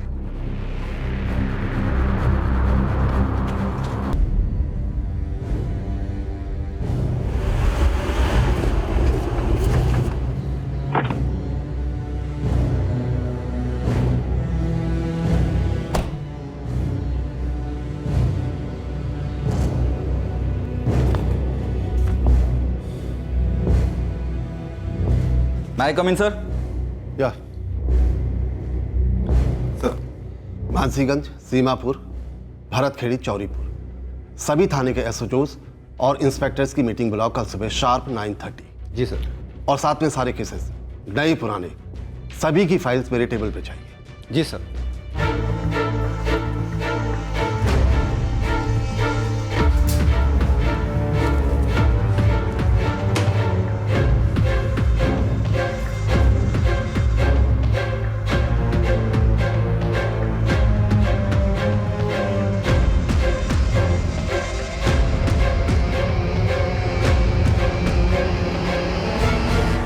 इस केस फाइल को 1 साल से खोला नहीं गया है, कोई खास वजह है जो ये केस फाइल क्लोज नहीं की गई? सर एक्चुअली ये केस मेरे चार्ज लेने से पहले का है। सर वो दरअसल सारे लीड्स हमें केवल अंधी गली में लेकर जा रहे थे। मैं जानता हूं, मीडिया ने काफी उछाला था इस केस को लास्ट ईयर। रीओपन करो, देखो कोई फ्रेश लीड मिलती है। सर दरअसल इस केस में हम लोग अंधी गली में घुसे नहीं थे, अंधी गली में हम लोगों को धकेला गया था। ऊपर से? पर अब ऊपर से ऑर्डर है कि केस को रीओपन करना है, और ऐसे क्लोज करना है जैसे क्लोज होना चाहिए। सब क्या ये सही नहीं होगा कि हम इस केस की असलियत सीनियर सर को बता दें? हाँ सर, यही सही होगा। मैंने तुम्हें बोला ना सतीश, केस को रीओपन करो, तो फिर ये लीड्स फॉलो करनी चाहिए या नहीं करनी चाहिए, ये सवाल कहां से आता है? सर मेरे पूछने का मतलब ये था कि इस केस के हॉट लीड्स थे प्रदीप कनौजिया और किशनलाल ठाकुर, भरतखेड़ी के। कौन है ये दोनों? बाहुबली टाइप हैं sir, long criminal history, no conviction. डर रहे हो उनसे? पुलिस के दामाद हो जो उन्हें छुआ नहीं जा सकता? नो सर, मैंने लीड्स के बारे में आपको अपडेट करना जरूरी समझा, इसलिए फोन किया। पीछे पड़ जाओ उनके, जो भी हो, जहां भी हो, घसीट लाओ।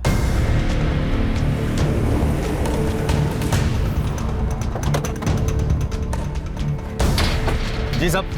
किशनलाल ठाकुर वो तो यहाँ नहीं है साहब। गए कहाँ हैं प्रदीप कनौजिया? जी वो कभी बताकर नहीं जाते।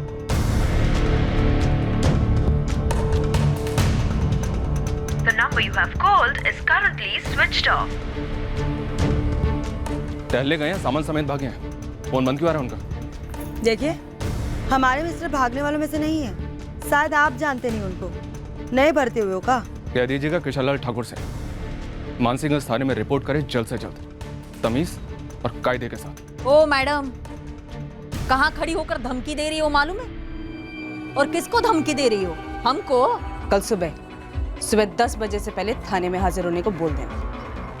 नवीन पटेल मर्डर केस में जितने भी शूटर्स और हिस्ट्री शीटर्स सस्पेक्ट लिस्ट में चौहान सबको लॉकअप में डालो। पक्का ना सर? पक्का।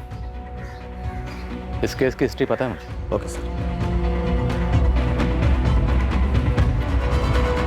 मैडम हम तब ऐसा क्या नहीं बताए थे जो आप बताने वाले हैं? देव कुमार जिससे डर लगता था उससे डरने की जरूरत नहीं है। आप क्या जानना चाहती है मैडम? पूरा लेखा जोखा नवीन पटेल और मनोज गुप्ता के पूरे परिवार का सफाया किसने किया और क्यों किया? वो किशनलाल जी और प्रदीप जी आपके हाथ नहीं लग रहे हैं तो आप हमको आड़े हाथ ले रहे हो। इस बार हमारे हाथ भी चलेंगे बालकृष्ण, और पैर भी चलेंगे, और उनके हिस्से की भी ठुकाई तुम्हें ही मिलेगी, चिंता मत करो। सिर्फ इसलिए कि वो लोग बाहुबली हैं। बाहुबली थे, अब बाहु भी हमारे होंगे और बल भी हमारा होगा। और अगर हमारे कैद से बचना चाहते हो ना, तो तुम्हारे सामने सिर्फ एक ही रास्ता है, सच बोल दो। अब बोलो, तुम शुरू होते हो या हम शुरू हो जाएं?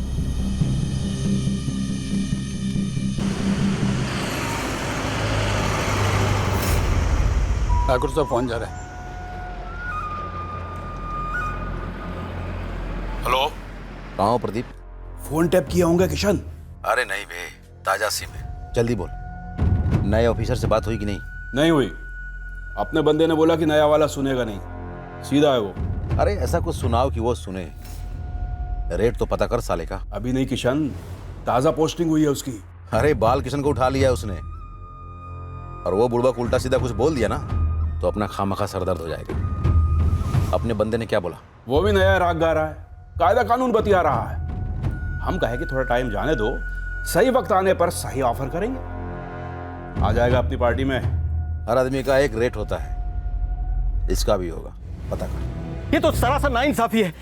किशन लाल की तलाश है तो आप किशन लाल को पकड़े, हमें क्यों पकड़ रहे हैं? हमने तो उनके फ्रैक्चर का इलाज किया था।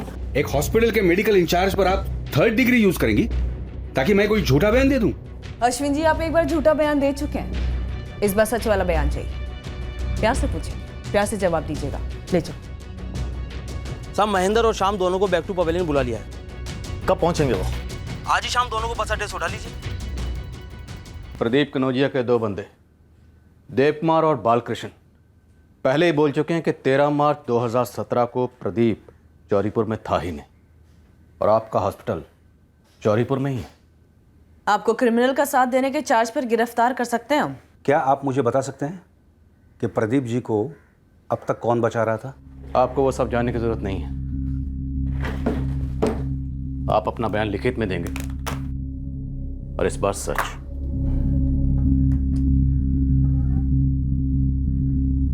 तो लिख दूं कि जिन 2 बंदों को आप अभी तक पकड़ नहीं पाए हैं, प्रदीप कनौजिया और किशनलाल ठाकुर, ये 2 बंदे पूरे जिले के पुलिस फोर्स को अपने जेब में लेके घूमते हैं, और इससे बड़ा सच कोई नहीं है। आप हमको छोड़िए इंस्पेक्टर, पर कोई भी दूसरा सच नहीं बोलेगा।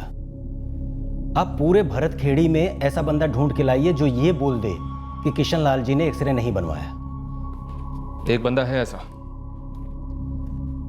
उस क्लिनिक का रेडियोलॉजिस्ट जहां से आपने कहा था कि किशन लाल ने अपना एक्सरे बनवाया।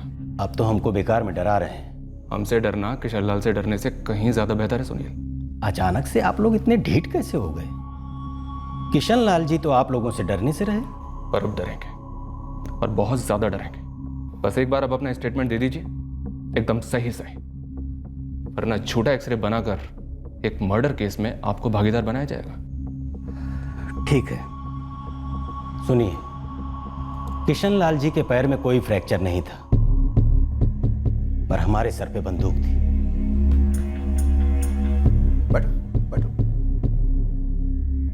एक अच्छा सा कंफर्टेबल वाला प्लास्टर लगाओ सुनील बाबू। जी कहाँ चाहिए? पैर में? दायां बायां किसी भी पैर में लगा दो, लेकिन हाँ फ्रैक्चर वाला प्लास्टर होना चाहिए।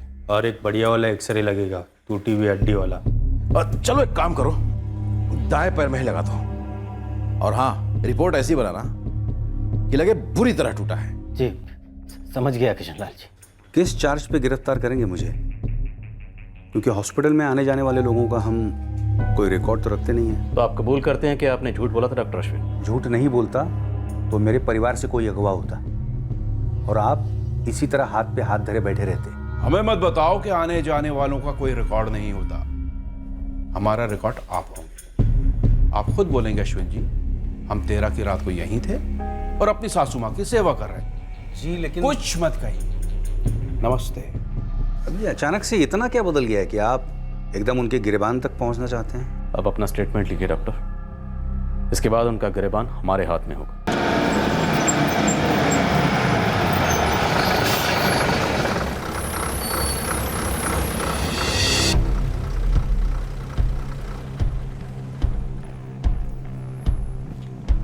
महेंद्र और श्याम चलो। अरे क्या साहब, पहले बाहर भेजे फिर बुलावा भेजा, आप पकड़ रहे हो। साहब हमको जो मालूम था हमने आपको बता दिया है साहब। अभी चुपचाप मुंह बंद करो, अंदर चल। साहब नवीन पटेल ने हमसे 5 लाख रुपए लिए थे जमीन में इन्वेस्ट करने के लिए। अगर साहब उसको हम मार देते हमारे पैसे डूब जाते साहब। उसको तो मारने का मतलब ही नहीं बनता। मुझे ताज़ा खबर मिली है कि प्रदीप और किशनलाल से तुम्हारी सेटिंग पहले ही हो चुकी थी और नवीन को मारने के बदले वो तुमको वही 5 लाख रुपए देने वाला था छुड़ा कर। अरे ऐसे हमें सूली पर ना चढ़ाइए चौहान साहब।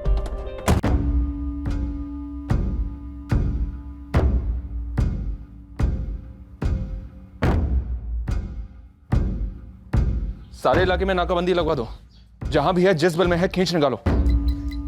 सर, देव कुमार आपसे अकेले बात करना चाहता है। वो उस बालकृष्ण से हमेशा डरा हुआ रहता है। लेकर आओ।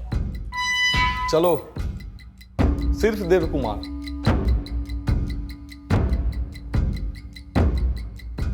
हमें पता नहीं था सर कि बालकृष्ण 2 बाहुबलियों का आदमी है। हमें तो सिर्फ पैसा कमाना था सर। नवीन और मनोज गुप्ता को क्यों मारा गया और किसने मारा? हमको नहीं पता है सर। हम ना आपको हम चारों के बीच के पार्टनरशिप के मसला जरूर बता सकते हैं। तो बताओ, डरो नहीं, तुम्हारा कोई बाल भी बांका नहीं कर सकता। 8 महीने पहले सब कुछ हम चारों के बीच में सब कुछ ठीक ठाक चल रहा था सर, लेकिन नवीन और मनोज और हमको बालकृष्ण के असली कनेक्शन के बारे में ठीक से पता नहीं था सर।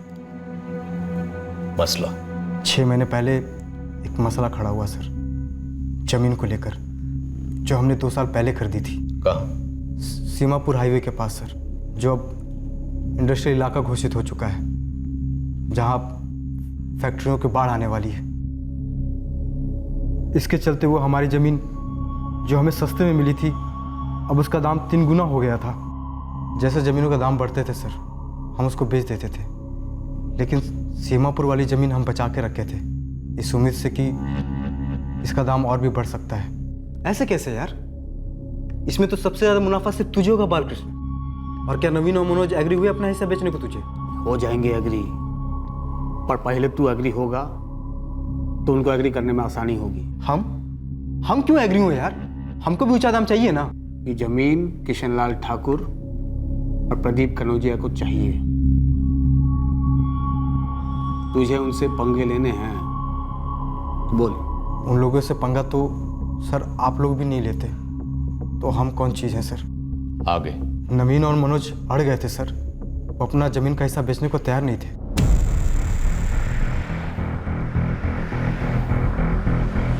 हाँ हम करते हैं आपका काम। ये क्या जबरदस्ती है यार? भाई बालकृष्ण, तुमने हमसे तो नहीं कहा था कि तुम उनका पैसा लगा रहे हो और उनका चलेगा? देव अपना हिस्सा बेच चुका है हमको, और तुम्हारी लागत का 3 गुना मिल रहा है तुम्हें, तो दिक्कत क्या है भाई? हमारी लागत 2 साल पुरानी है भाई, और इस वक्त हमें 3 गुना से ज्यादा मुनाफा मिल सकता है, तो क्यों छोड़े? तो ऐसा है तो हम दोनों तुमसे और देव से तुम्हारा हिस्सा खरीद लेते हैं। एक काम करो, यही बात जाकर किशनलाल जी और प्रदीप जी को बोल दो। ये तो सरासर धमकी है बालकृष्ण। हमारी पार्टनरशिप तुम्हारे साथ थी, उनके साथ नहीं। बालकृष्ण, हम अपना हिस्सा नहीं बेचेंगे। अरे ऐसा थोड़ी ना धंधा होता है यार। अड़े रहे और नवीन मारा गया सर। बालकृष्ण ने मरवाया? प्रदीप और किशनलाल के जरिए? वो तो पता नहीं सर, लेकिन नवीन की बीवी ने अपने स्टेटमेंट में हमारा भी नाम दिया था सर। उसने तो मनोज का भी नाम दिया था। तो क्या मनोज को नहीं पता था कि नवीन को किसने मारा है और क्यों मारा है? शक तो था साहब। उसी के चलते तो मनोज ने सीमापुर थाने के चौहान साहब को नाम भी दिया था। प्रदीप और किशनलाल का इशारा किया था सर, जैसे कि आप लोग के सामने भी तो इशारे हुए हैं। आप हमको कूट लो, पीट लो, उल्टा लटका दो, दाना पानी बंद कर दो हमारा, लेकिन हम कहे क्या जब हमने कुछ किया ही नहीं है, हमको कुछ पता ही नहीं है। बाहुबलियों की इतनी तगड़ी गुलामी? सर हम अपनी बात कर रहे हैं। देखिए, देव कुमार ने सच कहा है। हमने ऑफर दी उनको, उन्होंने साफ इनकार कर दिया। हमारी तरफ से बात वहीं खत्म हो गई। अब हमारे पीठ पीछे किशनलाल जी और प्रदीप जी ने कुछ कर दिया हो तो हमको कुछ नहीं मालूम सर। उनका पैसा लगाते थे, अपनी पार्टनरशिप को उनके लिए खतरे में डाला, और तुम्हें नहीं पता कि उन्होंने किया या नहीं किया? सर आपके पहले जो सर थे ना, उन्होंने सही पकड़ा था। उनका ये मानना था कि ये जो दो बाहुबली हैं जो पैसा लगा रहे थे हमारे जरिए, ये पैसे कहीं और से आए हैं जो इनके जरिए मार्केट में घूम रहे हैं। सर बाहुबलियों की भी आका होते हैं। मेरे ऊपर ही आप लोग ईमानदारी का लेक्चर झाड़ रहे हो। अच्छी बात है। सर मनोज ने आपको किशनलाल ठाकुर और प्रदीप कनौजिया के बारे में पहले ही बताया था। जब हम मनोज और उसकी फैमिली के मर्डर केस के बारे में तहकीकात कर रहे थे तब तो आपने हमें कुछ नहीं बताया था। चौहान हम गोल गोल चक्कर काट रहे थे और पहुंचे थे वहां तक। तब पहुंच करके क्या कर लिया था भाई? हो गया ना सत्येंद्र सर का ट्रांसफर। भाई मैं खुद ऐसी जगह पे अपनी पोस्टिंग चाहता ही नहीं था। अभी नए सर आ गए, देखो सबकी घंटी बज गई। वो नवीन पटेल की हत्या जिन दो शूटरों ने की थी, महेंद्र और श्याम, इस समय मेरी हिरासत में है। उनका ये कहना है कि नवीन पटेल ने उनसे कुछ पैसे उधार लिए हुए थे ज़मीन में लगाने के लिए, लेकिन वो नवीन पटेल उनको पैसा ही वापस नहीं कर रहा था। गड़बड़ है चौहान, ये बलि क्या बकरे हैं? अब तुम हम पर ही शक कर रहे हो? भाई मैंने पहले भी उनको एक बार पकड़ा हुआ है, ये दूसरी बार पकड़ में आए वो। अब जाकर के उन्होंने अपना मुंह खोला है। चाहिए तो तुम दोनों जाकर के खुद पूछताछ कर लो।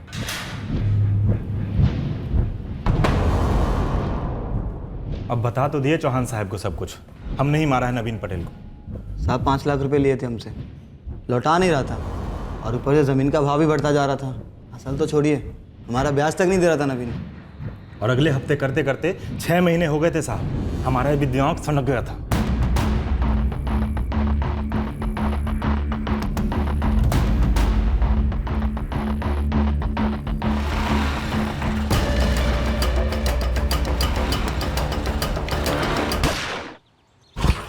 किशनलाल और प्रदीप कनौजिया की ढाल बन रहे हो, कोई फायदा नहीं।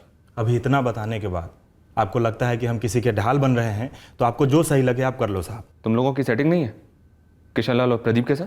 साहब है तो नहीं, अगर आप करवा दें और हमें यहाँ से निकाल दें, मंजूर है हमें। सूली चढ़ोगे उनके लिए? मंजूर है? वैसे एक टिप है हमारे पास। कैसी टिप? उन 2 लोगों के नाम जो इस मर्डर केस में शामिल है। बोलो। एक है कैलाश सोनी और दूसरा है मुकेश सिंह। कहाँ मिलेंगे? नागदेवगढ़ी में, वहीं से है दोनों। वैसे ये दोनों किशनलाल ठाकुर और प्रदीप कनौजिया के लिए काम करते हैं।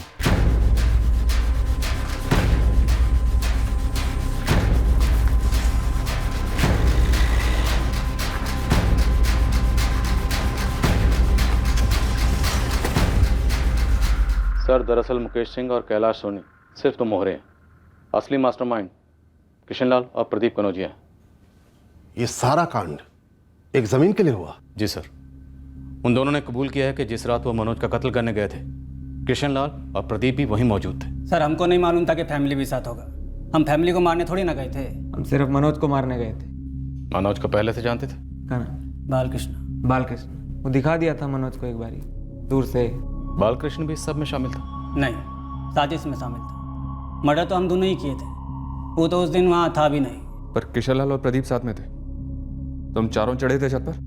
हम चारों प्रदीप जी की गाड़ी में मनोज के घर गए थे। उसके बाद हम और मुकेश, हम दोनों ही छत पर चढ़े थे।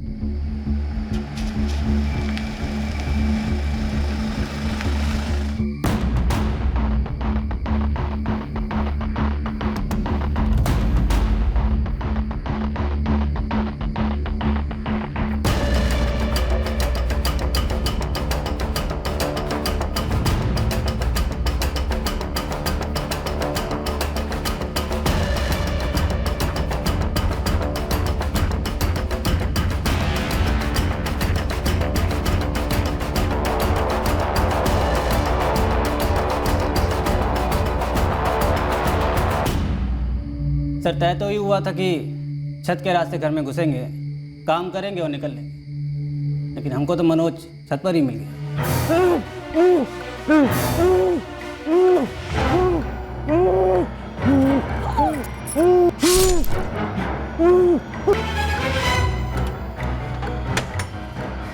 रुक, अगर नीचे से जाएंगे तो साला कोई उठ जाएगा, पूरे पिलान पे पानी फिर जाएगा। ऐसा करते उधर से चलते, आजा। चल चल चल।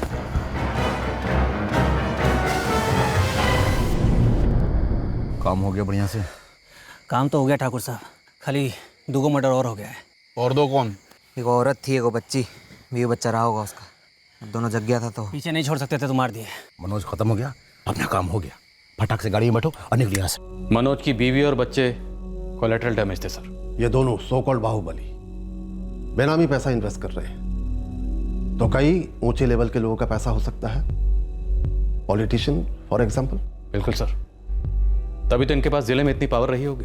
हमारे आदमियों में से कितनों पर इनका पावर चलता है? ऑलमोस्ट हर थाने में कोई ना कोई रहा होगा, छांटना मुश्किल है सर। जो भी इनके आका हैं होंगे, हम दोनों को अदालत में घसीटेंगे बाकायदा सबूतों के साथ। एक लुकआउट नोटिस जारी करो और फुल फोर्स के साथ कॉम्बिंग शुरू करो।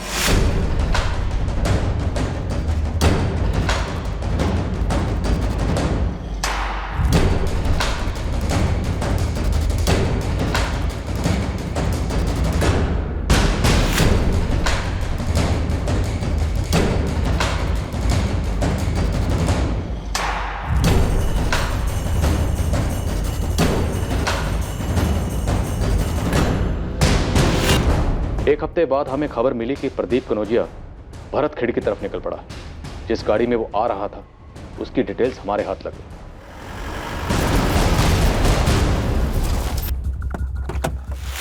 हिरासत में ले लो Satish.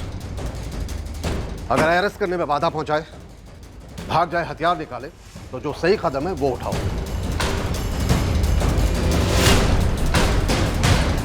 Alert, position, come on.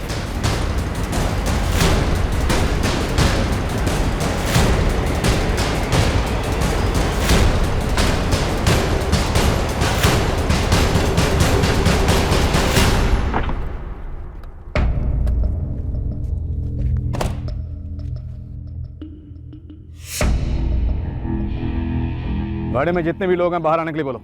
हाथ ऊपर। अरे बस एक ड्राइवर ही है अंदर, बाहर निकालो।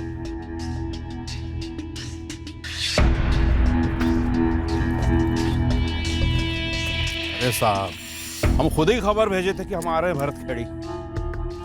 तो ये भी खबर दे दो, हमारा जोड़ीदार कहाँ है? किशन लाल ठाकुर साहब बैठकर बात करें। अरे इंस्पेक्टर साहब, काहे खून जला रहे हैं? एक बार बड़े नए साहब के साथ बैठकर एक ज्वाइंट मीटिंग करते हैं, भाई बातचीत से हल निकलेगा। वो तो अब होने से रहा। तुम ये बताओ किशन लाल ठाकुर कहाँ? वो थोड़ा आज़ाद ख्याल का है, जब दिल करेगा सरेंडर कर देगा। लेकिन जो कांड किए हैं वो तो हम आपको सौंप दिए। आप चार्जशीट फाइल कर डालिए, फिर आराम से बैठते हैं, दोबारा हमारे घर पे सेटलमेंट करते हैं। उसकी चिंता तो मत करो प्रदीप, सेटल तो अब तुम सभी को किया जाएगा एक साथ। अरे छोटे इंस्पेक्टर साहब, नए वाले बड़े साहब का भी कभी ना कभी तो ट्रांसफर होगा, काहे उबल रहे हैं? भाई हम लोगों का आप लोगों से कोई निजी दुश्मनी थोड़ी है। इसे डीएम ऑफिस में भिजवा दो। हम इस किशन लाल ठाकुर की सारी प्रॉपर्टीज को सील करेंगे जब तक वो सरेंडर ना हो। सर। और सुनो, प्रदीप कनौजिया के साथ नॉर्मल ट्रीटमेंट करना, ना ज्यादा लाड दिखाना और ना ज्यादा हार्ड।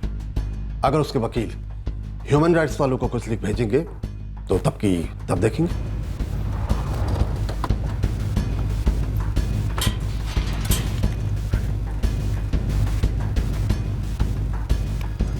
एक नोटिस यहाँ भी चिपकाओ। क्या लगा रहे मालकिन? ये देखो क्या कर रहे हैं मालकिन? कहाँ ला मचा रहे हो? ये देखो मालकिन। ओ हेलो, ये क्या चिपका रहे हो?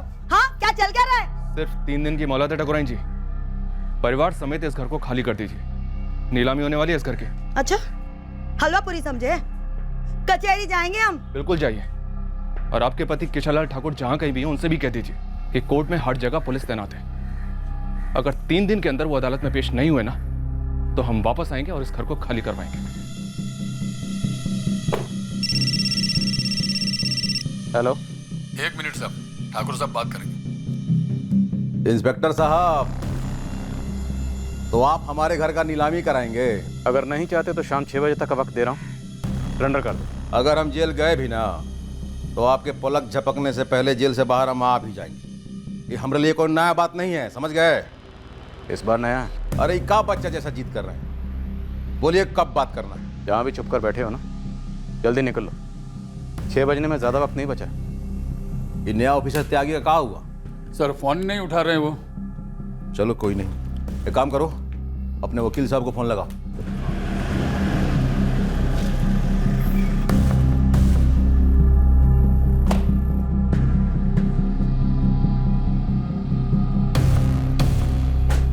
उस शाम को किशनलाल ठाकुर ने जिला न्यायालय में सरेंडर कर दिया। प्रणाम माई बाप। जरा हमें भी तो पता चले कि वो कौन मंत्री है जिसको हमसे आपत्ति होने लगी है, और पता तो चले कि आप लोगों को कौन धागे में बांध करना चाह रहा है।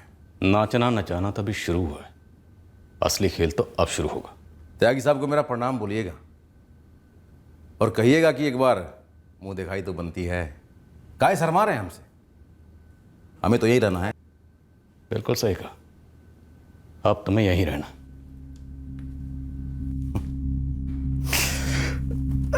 यही रहना है। सर इनके बाकी केसेस भी खुलवाते हैं, अगर बाई चांस एक केस से फिसल निकले तो दूसरे में अटकेंगे। करेक्ट। बंदे जेल के बाहर कभी नहीं आने चाहिए, और ना ये जेल के अंदर से बाहर की दुनिया चला सके। ये जो पूरा का पूरा सिस्टम बना है सतीश, इसे ब्रेक करना है। समझ गया सर। और जरूरी यह है उन लोगों को अपने साथ लेना जो डर के मारे इनके साथ मजदूरी कर रहे थे, इनकी चाकरी कर रहे थे।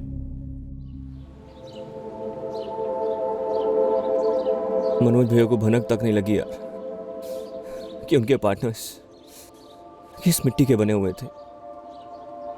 इन चीज़ों का भनक लगना इतना आसान नहीं होता, और उसको भी ये कहाँ मालूम था कि उसका इस तरीके से अड़ जाना उसके लिए, भाभी के लिए, बिटिया के लिए, सबके लिए कितना घातक होगा। हमने महेंद्र चौधरी और श्याम मिश्रा को खूब धोया, पर सत्यन ऐसा लग रहा है कि नवीन पटेल का कत्ल उसके पार्टनरशिप की अनबन की वजह से नहीं हुआ। पर सत्यन सर एक बात तो है, इस ट्रिपल मर्डर केस में हम लोग सही जा रहे थे। चलो इस केस को कोई समापन तो मिला। पर तुम्हारे ऊपर जो चार्जेस लगे थे, सुनवाइयाँ चल रही हैं, निपट ही जाएंगी। लेकिन एक बात है, आप लोगों को बहुत सतर्क रहने की ज़रूरत है, खासतौर पर त्यागी सर को। ये दोनों बाहुबली जेल के अंदर से भी बहुत कुछ करवा सकते हैं ताकि उनका ट्रांसफ़र हो जाए, और ऐसा बिल्कुल नहीं होना चाहिए।